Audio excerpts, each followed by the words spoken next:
السلام علیکم میرے پیارے دوستوں. دوستوں آج میں آپ کو سناؤں گا حضرت نوح علیہ السلام کی زندگی کی سچا واقعہ جو حضرت نوح علیہ السلام کی زندگی میں پیش آیا. حضرت نوح علیہ السلام اللہ تعالیٰ کے رسول تھے. آپ علیہ السلام کو ایک ایسی قوم کی طرف بھیجا گیا جو شرک کرتی تھی.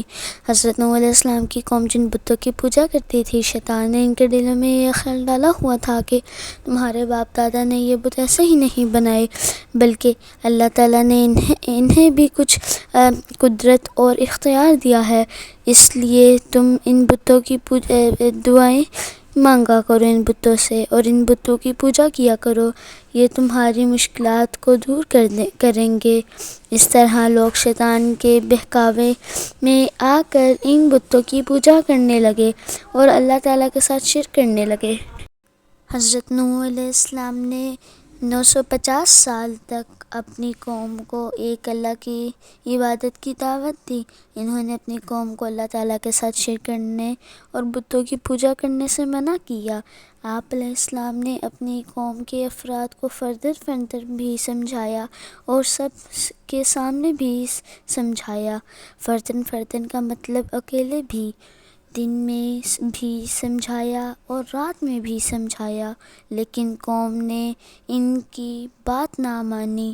قوم نے آپ علیہ السلام کو طرح کی تکلیفیں پہنچائیں اور آپ علیہ السلام کا مذاق اڑایا. حضرت نوح علیہ السلام نے اپنی قوم سے فرمایا، اے میری قوم، تم اللہ کی عبادت کرو، تمہارا اس کے سوا کوئی معبود نہیں. بے شک میں تمہارے بارے میں ڈرتا ہوں ایک بڑے دن کے عذاب سے. آپ علیہ السلام نے اپنی قوم سے یہ بھی فرمایا، میں تم تک اپنے رب کے پیغامات پہنچاتا ہوں اور میں تمہیں نصیحت کرتا ہوں، اور میں اللہ تعالیٰ کی طرف سے وہ جانتا ہوں جو تم نہیں جانتے. قوم کی مسلسل نافرمانی اور عذاب طلب کرنے پر، یعنی وہ کہتے تھے کہ ہمیں کچھ دکھاؤ جس سے ہم مان جائیں کہ مسلمان سچ کہتے ہیں، اللہ تعالیٰ نے اس کافر قوم کو انجام تک پہنچانے کا ارادہ فرما لیا.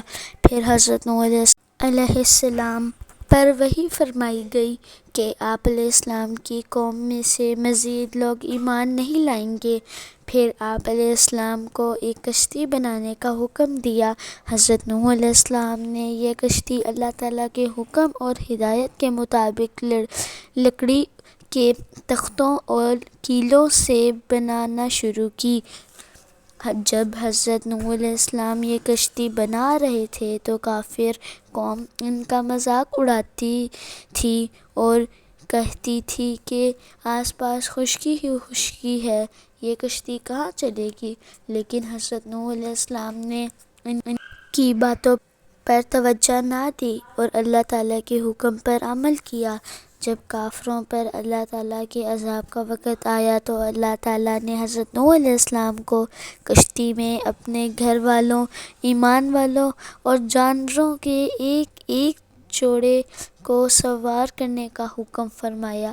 اللہ تعالیٰ کے حکم سے زمین سے بھی پانی ابلنے لگا اور آسمان سے بھی پانی برسنے لگا اور دیکھتے دیکھتے پانی طوفان بن گیا.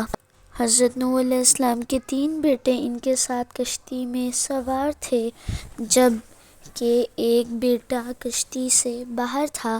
حضرت نوح علیہ السلام نے آواز دی کہ اے میرے بیٹے، کشتی میں سوار ہو جا. اس نے کہا، میں پہاڑ پر چڑھ جاؤں گا، وہ مجھے بچا لے گا. حضرت نوح علیہ السلام نے فرمایا کہ آج اللہ کے سوا بچانے والا کوئی نہیں.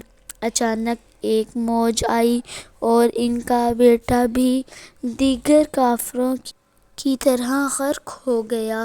پھر جب طوفان کے اختتام کا وقت آیا، یعنی جب طوفان کے ختم ہونے کا وقت آیا، تو اللہ تعالیٰ نے زمین کو اپنا پانی نگلنے کا حکم دیا اور آسمان کو پانی برسنے سے روکا.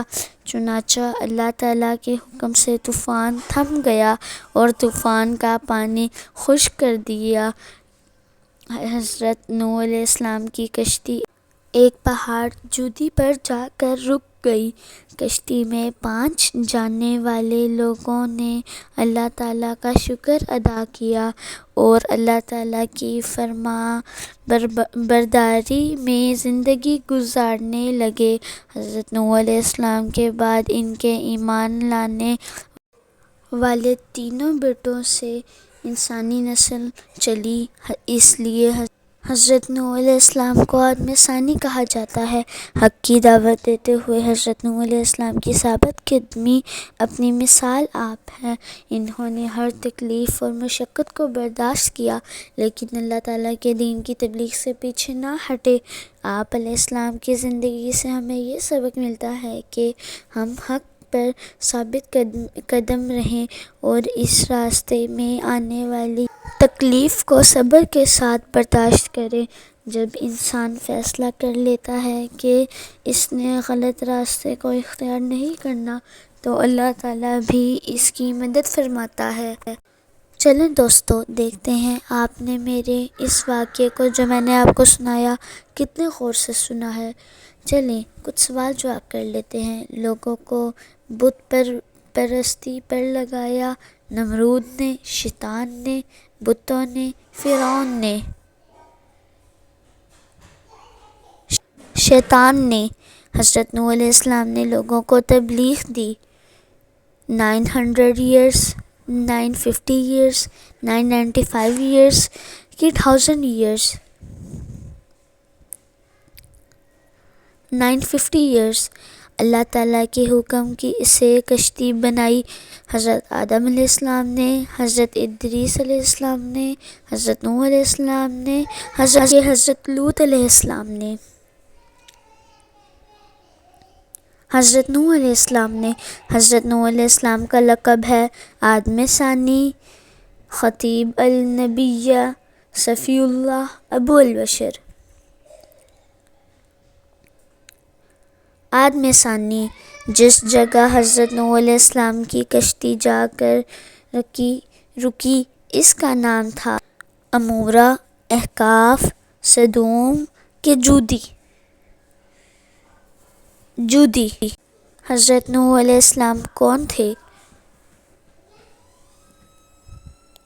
اللہ تعالیٰ کے رسول۔ حضرت نوح علیہ السلام نے کتنے سال اپنی قوم کو تبلیغ کی؟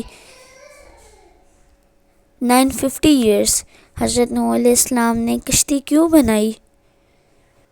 کیونکہ حضرت نوح علیہ السلام کو اللہ تعالیٰ کا حکم آیا تھا۔ حضرت نوح علیہ السلام کی قوم پر کس طرح طوفان آیا؟ جب حضرت نوح علیہ السلام کی قوم پر طوفان آنے کا وقت آیا تو اللہ تعالیٰ نے زمین سے پانی ابالا اور آسمان سے پانی برسایا، اس طرح کافروں پر اللہ تعالیٰ کا عذاب آیا۔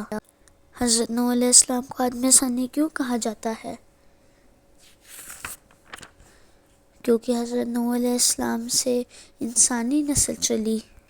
تو میرے پیارے دوستو، جنہوں نے ان سب سوالات کا صحیح جواب دیا ہے تو کنگریچولیشنز، مبارک ہو، آپ نے سب صحیح سوال کے جواب دیے ہیں۔